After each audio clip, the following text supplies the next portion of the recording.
Slovenia has to be one of the most diverse landscapes in Europe. Beyond the dramatic alpine peaks and postcard views, there's so much more to discover. In this second part of the series, I see more of Slovenia's natural wonders: subterranean caves, rivers flowing through deep gorges, rolling vineyard hills, and even the Adriatic coast.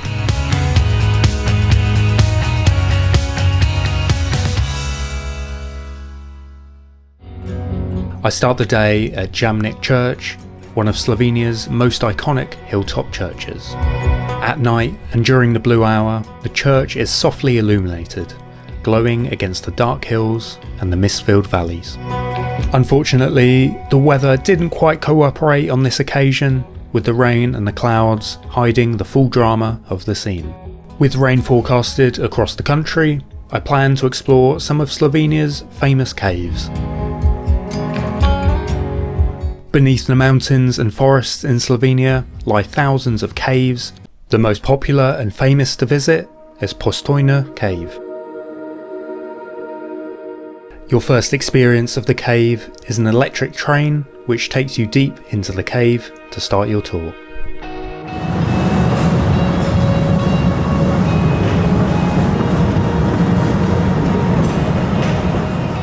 This was pretty amazing and certainly a theatrical entrance. Stretching over 24 kilometres, it's one of Europe's largest cave systems. During the tour, you walk through these enormous halls filled with towering stalactites, stalagmites, and delicate limestone formations. The cave also maintains a constant temperature of around 8 to 10 degrees year-round. Overall, this was a great experience and certainly a well-suited activity on a grey and rainy day.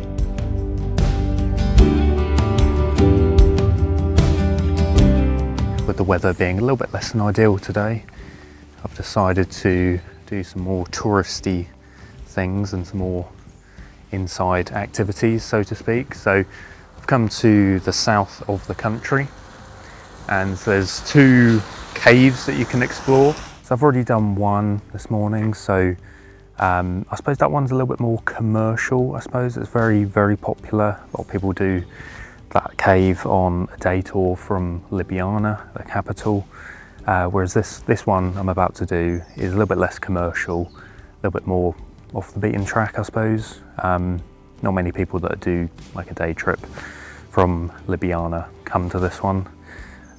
So yeah, kind of looking forward to seeing this one and comparing it to the other, but unfortunately with this one you can't take cameras inside the cave, or you can't take photos and videos inside the cave, so I'm gonna have to leave you here and report back.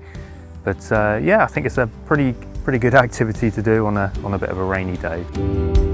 I then visited Skocjan Cave, a UNESCO World Heritage Site. It features one of the world's largest subterranean canyons. Vast chambers, waterfalls and narrow passages carved through the limestone over millions of years. This was truly breathtaking, and it's really hard to comprehend what an enormous space this is. As I mentioned, filming isn't allowed inside, so what you're seeing here is some stock images. This cave, compared to the other, certainly feels wilder and more natural, and the river flowing here really creates a truly immersive and adventurous experience. Once you exit the actual cave, even the walk back to the visitor centre is equally as stunning and dramatic, especially with the autumn colours.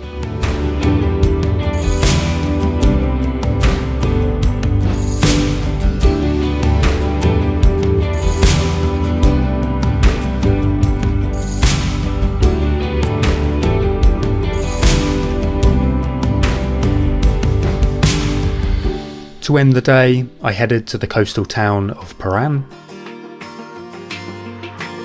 Piran is a picturesque coastal town on Slovenia's small Adriatic coastline, known for its Venetian architecture, narrow winding streets and charming seaside squares. Another reminder of just how varied Slovenia really is. So I've now arrived in the coastal town of Piran. And Slovenia has a really thin wedge on the coastline. This whole area is sandwiched between Italy and Croatia. And originally I didn't have it on my plan to visit Piran, but I've just had a look at the weather radar to see where the rain is, and it's pretty much covering the whole of Slovenia, so kind of thought, let's venture down here and see what Piran has to offer. And it's really nice so far. It's not too far of a drive from the previous cave I was at. It's about a 40-minute drive. When I was researching Piran, I also saw some nice blue hour shots of the harbour. So that's what I've got in mind anyway, is head down to harbour, wait for blue hour, hopefully get a couple of nice shots.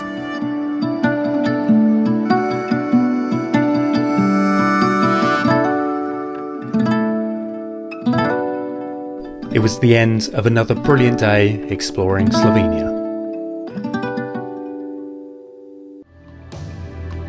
The next morning, I was up early to go back to a location I had explored a few days previous, and the conditions were perfect.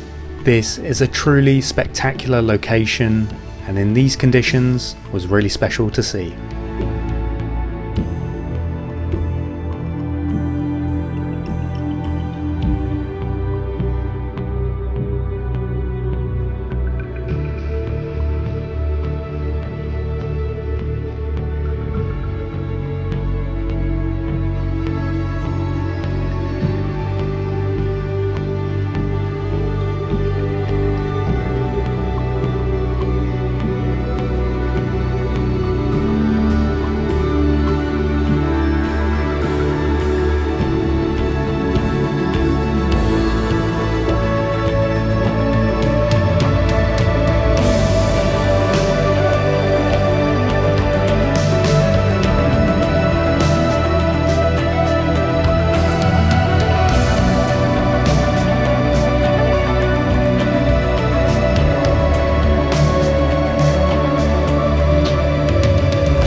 Wow, what an incredible sunrise that was. Absolutely incredible. I've seen some pretty good sunrises and sunsets over the years, but that is definitely up there as one of the best. And a valley full of mist as well. That was just absolutely incredible. So happy. So it's about a 2-hour drive to get to this location from the accommodation. It means getting up at 4:30, but boy, was that worth it. After looking at the weather forecast for today, I had a sneaking suspicion this area might be a good one to come to. Yeah, this approach of looking at the weather, making a decision on where to go based on that approach has definitely paid off.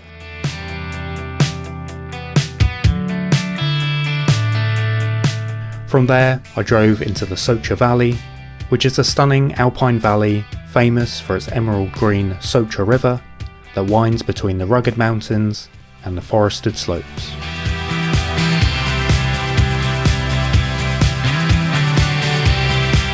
I explored this narrow gorge carved by the Socha River, where you can walk along the wooden paths and bridges, surrounded by dramatic cliffs, rushing turquoise waters and moss-covered rock walls.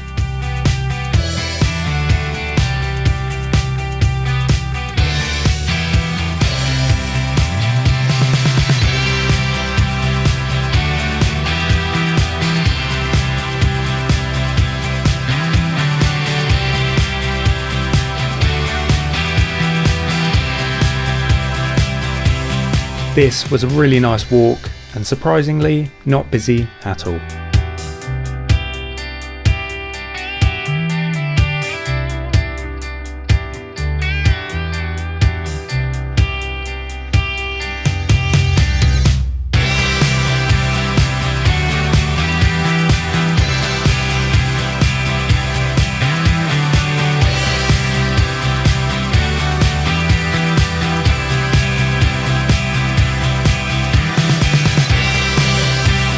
On the way back to my accommodation, I stopped at the impressive Boka waterfall, one of Slovenia's most powerful waterfalls.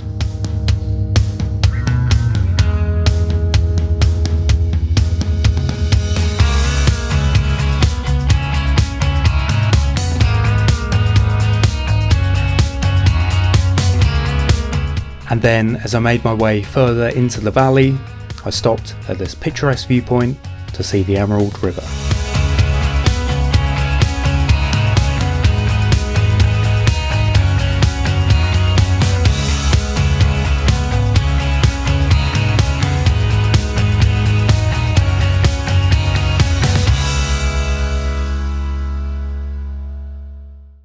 For sunrise the following day, I headed right to the northeast of the country, near the borders of Croatia and Hungary, to visit this idyllic church set amongst the vineyard.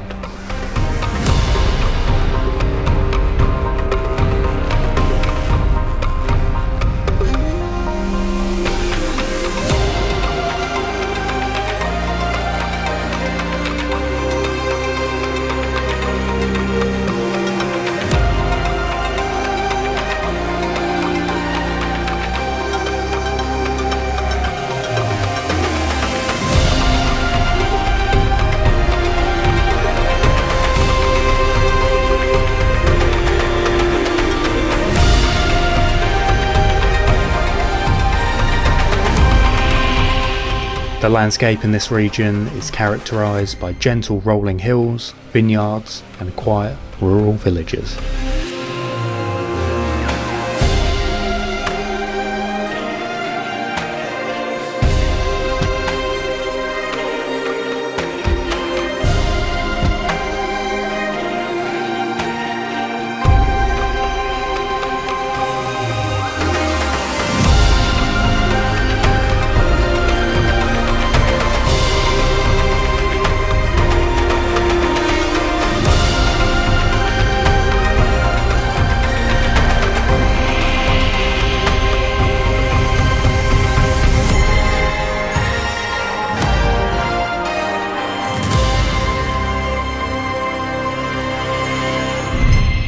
Later that morning, I headed a bit further north and arrived at a place called Juruzalem.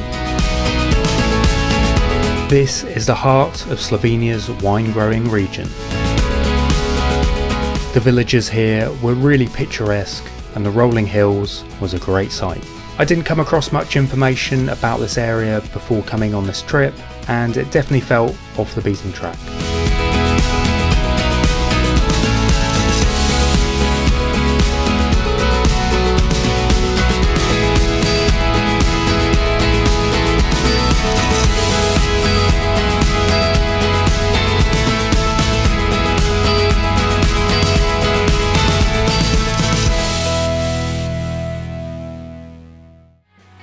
And that wraps up the second episode of this Slovenia travel series. In the third and final video, snow arrives in the mountains. The landscape becomes even more dramatic and I capture some truly special conditions.